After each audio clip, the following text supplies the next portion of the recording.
రాష్ట్ర వ్యాప్తంగా 10 ప్రభుత్వ పాలిటెక్నిక్స్ లో సొంత భవనాలు లేవు అధ్యక్ష. దాంట్లో 2 భవనాలు ప్రజా ప్రభుత్వం వచ్చిన తర్వాత కడతం ప్రారంభించాం అధ్యక్ష.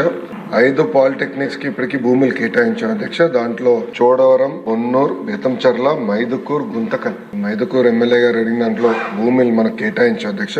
3 పాలిటెక్నిక్స్ ఇప్పటికీ భూమి కూడా కేటాయించలేదు అధ్యక్ష. అది మచిలీపట్నం, కేఆర్పురం, అనపర్తి. ముందల ఈ 3టికి భూములు కేటాయించి ఈ 5 కూడా మేము కేంద్ర ప్రభుత్వంతో కూడా డిస్కస్ చేసి నిధులు ఎట్లా సమకూర్చి సొంత భవనాలు కట్టాలనేది 10 పాలిటెక్నిక్ కి ఒక లక్ష్యంగా మేము పెట్టుకుంటాం జరిగింది అధ్యక్ష. అది మేము పూర్తి చేస్తాం.